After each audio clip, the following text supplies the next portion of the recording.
I am 20 female, have recently moved out of my mother's house for college. I enrolled in scholarship. The other night, my mother wanted her, my younger brother, and I to have dinner together. It's been a while since we've spoken, and I'm afraid this might happen again. We were having a nice night, the dinner was delicious, and honestly, we were all having a good time. Eventually, we got onto the topic of how things were when I was younger. I made the comment on how her behavior when I was younger made me feel like I missed out on a lot of things as a child. She disagrees, and tells me that I'm being dramatic, and that my childhood was perfect. Quote, I was lucky to have a mom who cared as much as she did. My mother gave birth to me when she was 18. My father walked out when I was young, due to a personal conflict between the two. So, she raised me on her own until I was 7. She met a guy, and they ended up having a kid together, my younger brother. He was a golden child to my mom. His father was only a temporary item, as he left as well, soon after.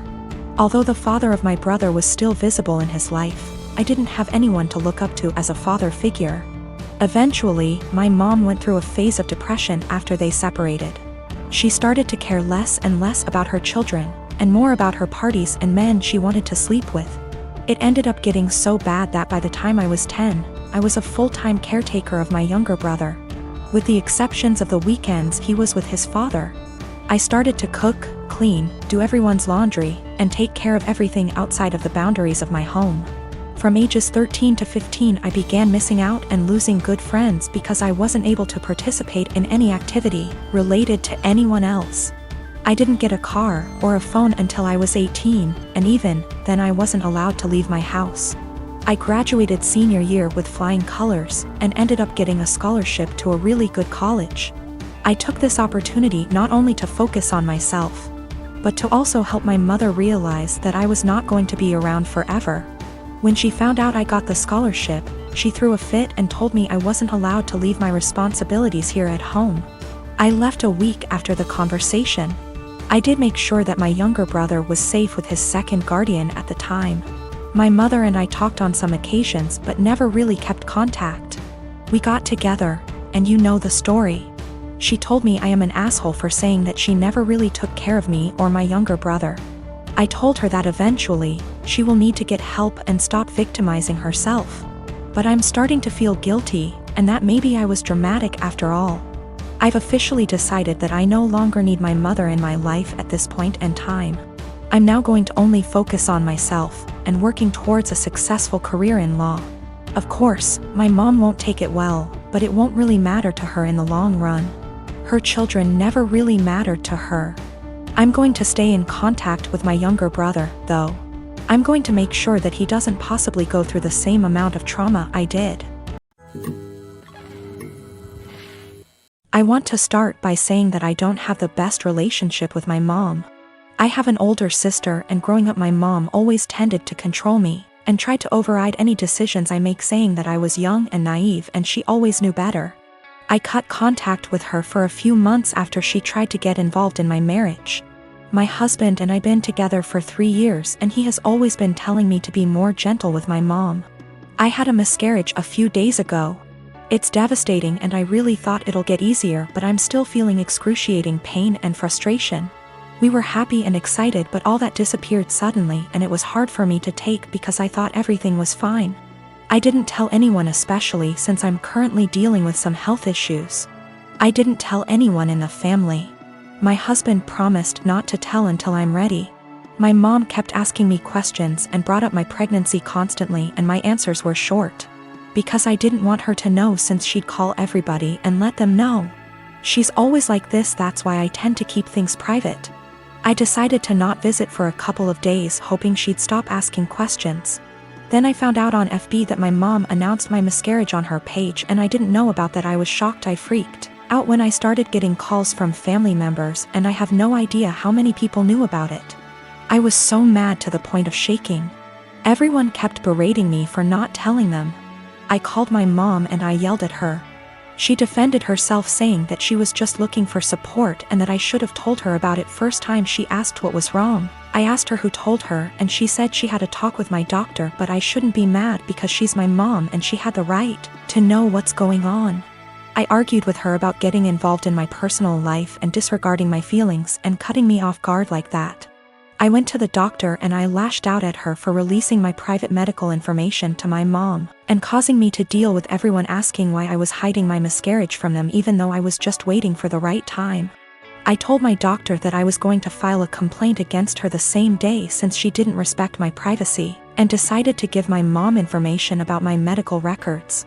My mom heard and started berating me, saying it wasn't the doctor's fault and that she was a friend of hers she knew years ago, but I didn't know about it.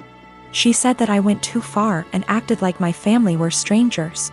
She said that she's my mom and I didn't need to overreact like that. All I needed was time and space. Now I have to deal with all this stress and I'm a mess right now. My brother texted me a few minutes ago and said he wants to come over and talk to me. He was the first to call me and berated me and said that I was being hostile towards everyone for no reason. I haven't replied to his text yet, but I don't want to see anyone right now. I can't take one more word from them. My best friend is a really great gift giver. I know that she plans gifts really far in advance and always dedicates so much time and thought into them. And I am so grateful for every gift I have ever received because I know how special they are. She'll often take something small I said from years back and make a really meaningful thing out of it. And I know she enjoys gift giving, and it is clearly one of primary ways she communicates her love for me and others. I just can't keep up. I've never been a really good gift giver. I often really struggle with forming ideas for upcoming celebrations, and until I'm really under the pump, I come up empty-handed until I find something just all right, or I repeat a similar shtick of reasons why I value you, presents. This just means that I feel so much stress every time I have to celebrate her birthday and Christmas. Especially because I would have received something completely out of this world. I really just feel like my gifts pale in comparison. It's getting to this stage where we've been exchanging presents for 8 years, and I'm honestly just starting to feel like I'm running out of steam to keep up and continue thinking of other ideas. It is also hard because I'm neither here nor there when it comes to receiving gifts. I can recognize the hard work and love, but I don't need to receive gifts to know that I'm loved. And so I worry that I don't reciprocate my love well enough because my presents never feel at her level. I want to express to her my gratitude for her gifts, but ask that we just stick to one a year, on birthdays. Because Christmas and the occasional Valentine's Day is too much for me. I have been able to move away from gift giving with other friends by just casually mentioning it or just mutually ceasing present exchanges, and we now opt for spending time with each other, something I love. I just don't know if this would be really insensitive or soul-crushing because it's not about her or how good of a friend she is, but really about my insecurity and my differing ways of communicating love. I, 29F, dated a guy Joe, 30M, for 3 months before he left me to go back to his ex Kim, 30F. Right after we broke up I found out I was pregnant and now I'm at 24 weeks. I let him know and he was ecstatic. Turns out his girlfriend had fertility issues and would likely never be able to get pregnant naturally, and he has always wanted to be a father. Getting back together was out of the question for both of us, so he's still with his girlfriend. Joe was only allowed at the initial appointment because of COVID-19, and we found out I was having twins. According to Joe, when he told Kim, she had a mental breakdown about her infertility and wanted to talk to me. I met them at their house and Kim stated that she wanted to be involved in my pregnancy because she would eventually be the children's stepmother. She started telling me that I needed to do a home birth, that I needed to formula feed so that they could have the babies half of the week, that she wanted 1 boy and 1 girl, and that she wanted the kid to call her mama since they would be calling me mommy. I shut her down and said I would make the best choices for my children and my body and left. Kim continued to be overbearing and texting me every day about my eating habits, exercise habits, and ing about how her job wouldn't let her take maternity leave.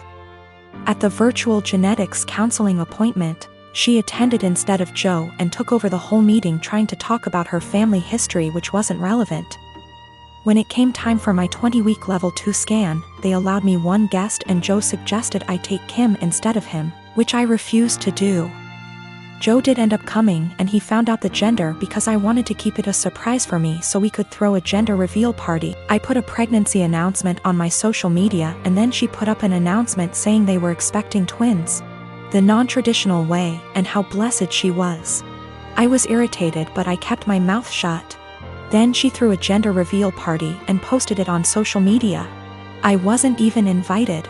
She also announced that she's having a baby shower. I commented on her posts and told her to stop treating me like a surrogate, that the kids weren't hers, and that Joe didn't have any claim or custody of the kids until they are born. I then called Joe and reiterated all of this and stated that I would not be seeing either of them until we went to family court, and that my mother would be my birthing partner. He and Kim and some of her friends and family are saying I'm an asshole, and her mother even called and insisted I give her one of my babies. Like, this is the Parent Trap? I'm definitely getting a lawyer ASAP. Y'all have scared the shit out of me, but I'm happy you did. We used condoms because I do not react well to hormonal birth control, and I had to wait to get a non-hormonal IUD because of other medical issues. The Thursday I posted this, I went to the police and they stated that there was nothing they could do because a crime hadn't been committed. In my state, orders of protection are criminal or family, so I was able to get one against Joe. On Friday, I did get a lawyer, and they let me know in my state there was nothing I could do as far as custody before the babies are born. So I will be leaving my state soon to ensure that this isn't my baby's home state and I can't be charged with anything. Kim came to my job, damaged my car, and broke a bunch of office windows. I work with kids, so she was arrested for not just the criminal damage and trespassing but also child endangerment, so hopefully that works in my favor. Also, if Joe did it on purpose, I don't think Kim knew, because she was screaming at me about how I stole her life and everything I had was supposed to be hers. I have orders of protection against both Kim and Joe. I left the state anyway, and Joe and Kim started harassing me again because there's no legal jurisdiction when you leave the state. But I have enough evidence that I was able to press charges in my current state as well, and will be pursuing a restraining order here.